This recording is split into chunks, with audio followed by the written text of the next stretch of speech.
Hello, hello. Voilà, on est revenu à la première vidéo qui va donc vous permettre de voir la continuité entre les fréquences des chiffres, donc énoncés tels quels, et je dirais les tarots, donc hébraïques et de Marseille, qui vont pouvoir vous montrer justement la continuité de la vibration, quel que soit le support.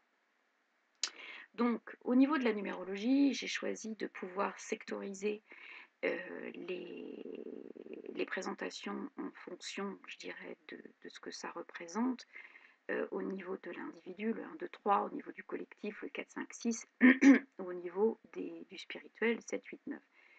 Vidéo spéciale aussi sur les maîtres nombres, 11, 22, 33, puisque pour pouvoir vibrer en maître nombre et non pas en négatif, c'est-à-dire en 2, 4 ou 6, il y a quand même des choses à faire. Alors, ces vibrations donc, numérologiques, donc moi, elles me paraissaient un petit peu, je dirais, conceptuelles, intellectuelles, et puis assez peu concrètes. Donc c'est pour ça que j'ai voulu les rapprocher du tarot, des deux tarots que je vais vous présenter. Pourquoi je veux les rapprocher du tarot? Simplement parce que qu'est-ce qu'apportent les cartes en fait? Les cartes, elles vont vous apporter des couleurs. Ces couleurs, ça permet d'avoir une énergie combinée. Donc, il va y avoir, quand vous allez faire un tirage de cartes, en fait, le fait de tenir compte du numéro n'est pas suffisant, entre guillemets. C'est que vous avez à votre disposition dans ces tarots, dans tous les tarots, hein. Chaque tarot, vous pouvez vous-même faire un tarot. L'essentiel, c'est que ils correspondent à quelque chose qui soit très aligné avec vous et qui corresponde à une cible et une symbolique que vous avez désignée et qui n'est pas mouvante. D'accord? Vous vous donnez les règles du jeu, globalement, hein. Donc ces tarots, eux, jouent avec à la fois la symbolique du chiffre, d'accord? Puisque eux, pourquoi je les ai pris tous les deux? Parce qu'en fait, ils vont tous les deux du 1 à 22. Alors pour les lames majeures, les arcanes majeures du tarot de Marseille, donc que vous allez pouvoir, je vais vous les montrer plus précisément. Et de 1 à 22 plus 6 finales, qui en fait montrent dans le tarot des lettres hébraïques, qui montrent, eux, par contre, les 6 finales montrent un achèvement du processus euh, de vibration, c'est-à-dire que vous avez réussi à travailler finalement ce processus de vibration et la, la terminaison de ce processus est arrivée. Voilà. Donc c'est globalement, donc la preuve, c'est que ces lettres finales, donc par exemple le Aleph final, que je vais essayer de vous montrer correctement. Voilà, et toutes les lettres finales sont dorées et blanches. Donc vraiment des symboles de pureté et de royauté par excellence. Voilà. Donc on va pas, nous on est en plein travail, soyons clairs, même si on est là et qu'on s'intéresse et qu'on n'a pas terminé. Donc on va se consacrer vraiment à celles qui portent des couleurs. Parce que ces couleurs, elles les renforcent en fait. Elles amènent des compléments d'informations au nombre de bases qui sont marquées en bas de la carte et qui sont véhiculées aussi en numérologie. Alors en numérologie, on y adjoint un certain nombre de numéros, donc de nombres d'expressions, des hérédités, des choses comme ça que vous avez pu voir dans ma vidéo aussi sur la carte d'identité. Vous avez aussi également des chiffres qui vont vibrer dans l'adresse à laquelle vous habitez, la plaque minéralogique de votre voiture, votre numéro de sécurité sociale, l'endroit où vous travaillez. Enfin bon, je vous en passe, mais en fait, tout ça, c'est réellement très concret. C'est-à-dire que voilà, les chiffres sont partout autour de nous et ils vont vous mettre dans une association de vibrations qui va vous demander, de toute façon, que vous en ayez conscience ou pas, une réaction. Alors, le mieux, c'est d'en avoir conscience parce que ça permet de choisir la réaction qu'on a, même si on choisit de ne pas y rentrer, hein. ça peut être un choix aussi, parce que vous allez voir que je vais aussi traiter dans les plans que vous allez voir, je vais aussi traiter la notion de zéro. Parce qu'en fait, on a une petite génération de nouveaux enfants qui est arrivée avec l'an 2000 et qui a plein de zéros partout dans ses chemins de vie. Et il y a bien une signification au zéro. De même que vous, quand vous arrivez sur un sous-nombre qui va totaliser 20, 30, 10, euh, voilà, il y a une signification importante à ce zéro, on le verra, c'est le libre arbitre. C'est quelque chose qui va vraiment être tout à fait... qui va vous laisser le choix, en fait. Ça va vraiment vous laisser le choix, ça va vraiment vous permettre d'avancer, de rester, je dirais, dans votre alignement en ayant le plus possible euh, de l'attitude d'action. En fait, vous allez pouvoir agir directement avec vos choix. Alors, pourquoi les couleurs? Les couleurs, comme je vous l'indique un petit peu dans le slide, on en voit partout et l'iconographie, par exemple, des tableaux médiévaux regorge de ce genre de choses, notamment pour les tableaux religieux.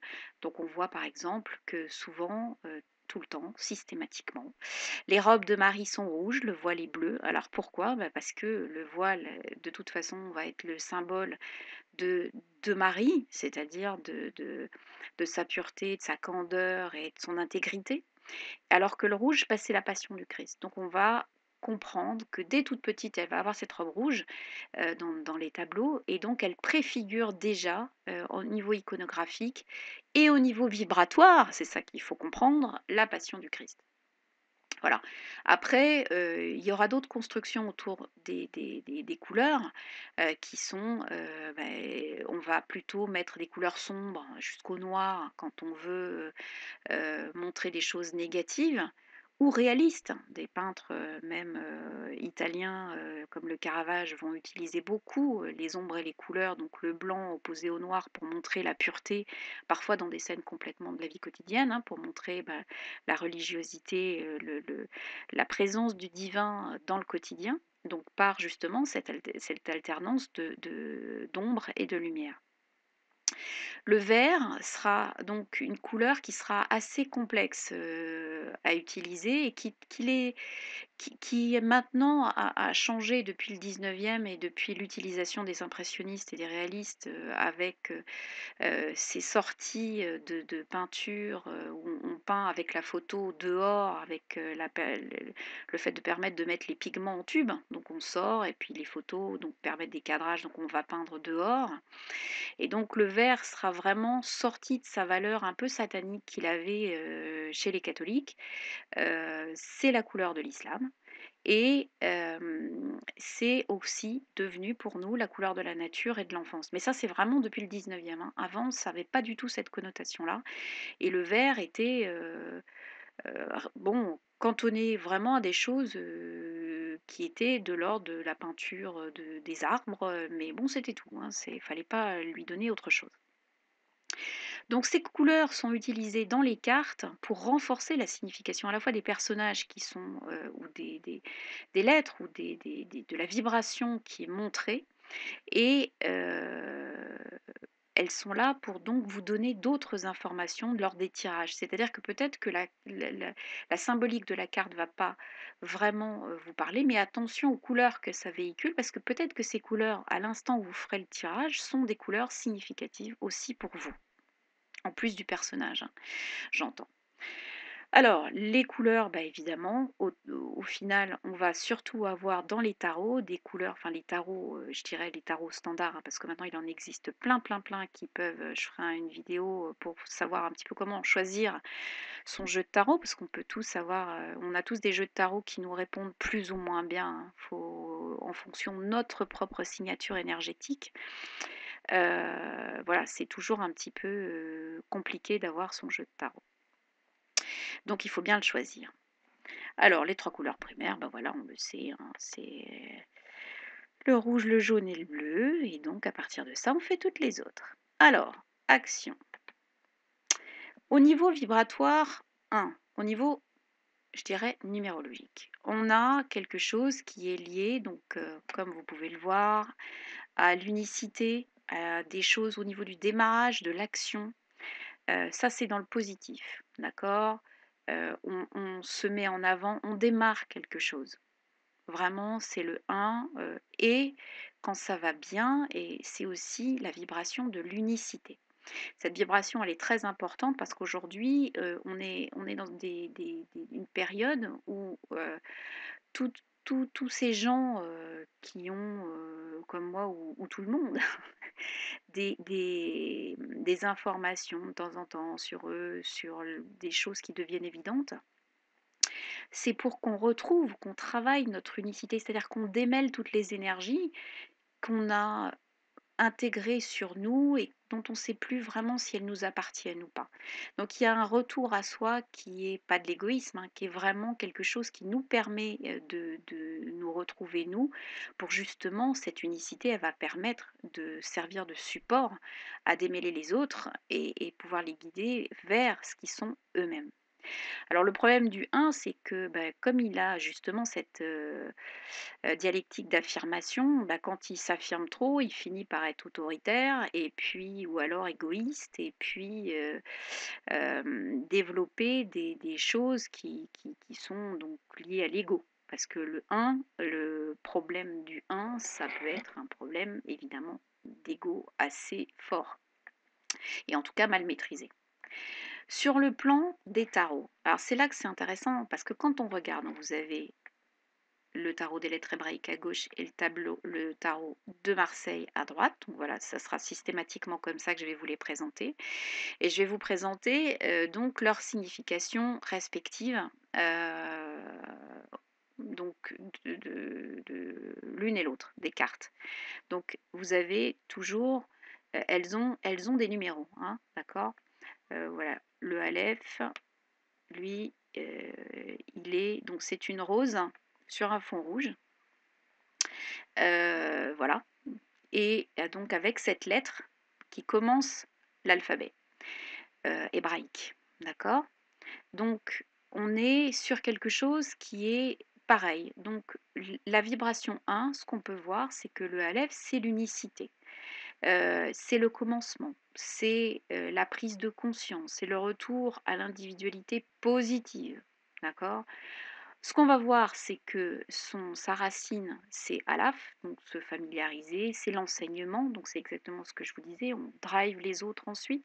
C'est multiplier parce qu'une fois qu'on a soi-même son unicité, on est capable de montrer le chemin aux autres. Donc c'est une certaine forme, l'unicité multiplie en fait.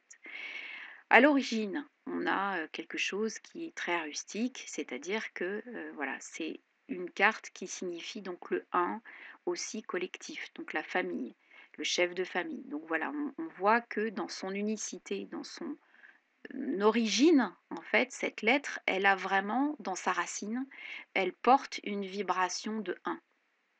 D'accord. Donc en fait, au niveau graphique, là on voit, elle a 2 iodes, donc ce qu'on verra, qui sont séparés, c'est-à-dire qu'elle relie en fait, elle fait d'une en une, elle unifie le ciel et la terre, en fait, d'accord? Et c'est le nom, elle commence le nom de Dieu.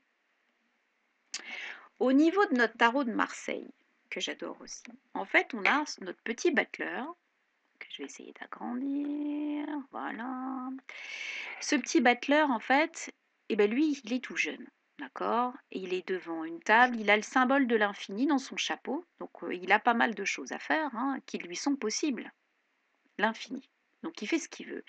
Et donc on voit qu'il est bariolé. Il a du jaune, cette valeur bleue, rouge. Donc il n'a pas de vert, hein, mais ça, c'est parce que les maîtres quartiers du 18e avait encore cette notion compliquée du vert, hein. Donc c'est pour ça que j'ai bien insisté sur le vert, c'est-à-dire que dans les cartes du tarot de Marseille, vous ne verrez pas beaucoup de vert, volontairement, parce que c'était une couleur qui était quasi interdite, hein. C'était vraiment la couleur de Satan, donc on évitait au-delà des arbres, comme je vous l'ai dit. Sur ce qui est intéressant, c'est que pour regarder, pour commencer sa quête, puisqu'on est d'accord, il commence lui, il commence.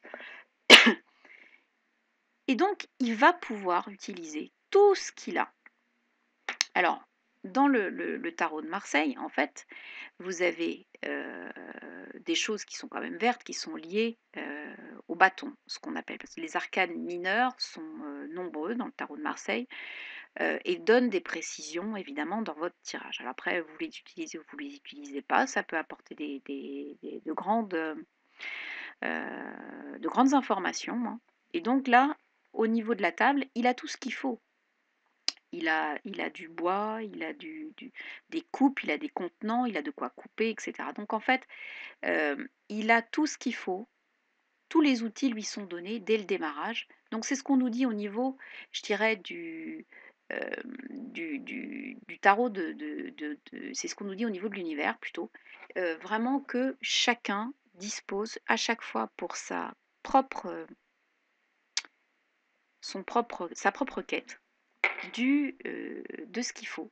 Voilà, on a tout ce qu'il faut pour pouvoir démarrer et continuer notre chemin.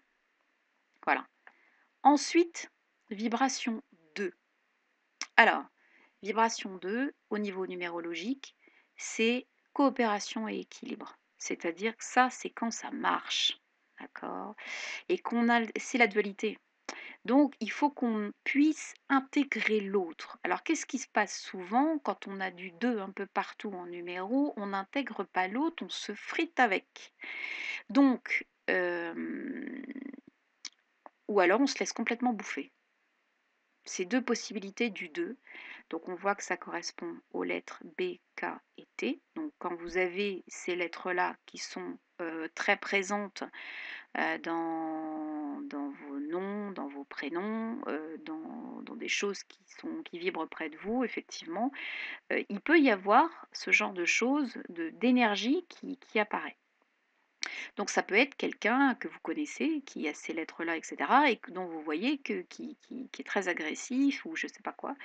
Donc effectivement, les vibrations négatives vont donner vraiment la volonté de pouvoir vraiment soumettre l'autre, de pouvoir lui faire comprendre que vous avez raison, etc., etc. Donc ça, stop, stop, stop, stop, stop, c'est le côté négatif de la vibration 2. Donc pas possibilité d'aller plus loin. Par contre, vibration positive du 2, bah, c'est on l'écoute, hein. On écoute l'autre. Ça ne veut pas dire encore une fois, on se laisse bouffer, hein. Ça veut dire qu'on est capable d'intégrer les valeurs de l'autre, qu'on est capable de le comprendre même si on n'est pas d'accord. Ça, c'est un truc qu'il faut travailler en général parce que quand on n'est pas d'accord, on n'est pas d'accord et puis on n'est pas d'accord donc on ne discute pas, quoi. En fait, vous pouvez très bien adorer des gens et pas être d'accord avec eux. Et ça, c'est source vraiment d'une super grande richesse. Ça, c'est génial de pouvoir dialoguer avec des gens qui vont gérer leur dualité aussi, qui vont pas essayer de vous massacrer en face dans le dialogue, et qui laissent justement la place au dialogue, et qui intègrent aussi, donc ça c'est de l'amitié, hein, pur beurre, et ça c'est le 2. Donc il y a et quand vous arrivez à intégrer la dualité, alors ça peut être aussi le masculin et le féminin, hein, à rééquilibrer. Tout ce qui est dualité, de toute façon, passe par ce 2 à équilibrer en vous. Il ne peut pas être ni trop présent, ni trop faible. Voilà, c'est impératif. Au niveau tarot, on a Bête, la maison, donc toujours valeur numérique 2, et de l'autre côté la papesse, qui est aussi, alors toutes les deux sont, vous voyez, à dominante bleue. Donc il y a une dominante là-dedans de silence. La papesse, c'est beaucoup le silence. Elle a un livre, elle écrit. Bête, c'est vraiment la maison. C'est source de patience, c'est source de sécurité. Voilà. Et on voit aussi que dans les deux, il y a une histoire de dualité et de polarité, de gestation. La papesse, quand vous avez une papesse dans un tirage, vous n'avez pas un truc vous avez une carte qui est statique, hein. Elle est assise et elle tient un livre sur les genoux avec un index. Donc elle vous montre quelque chose à lire, à comprendre, à intégrer. Donc, mais c'est quasiment ésotérique. C'est quasiment un truc qui doit être intégré, qui doit descendre. C'est une espèce de prise de conscience. Et si vous ne la comprenez pas, de toute façon, dites-vous qu'avec une carte comme ça, bah, il y a encore un peu de temps à attendre avant que votre projet avance.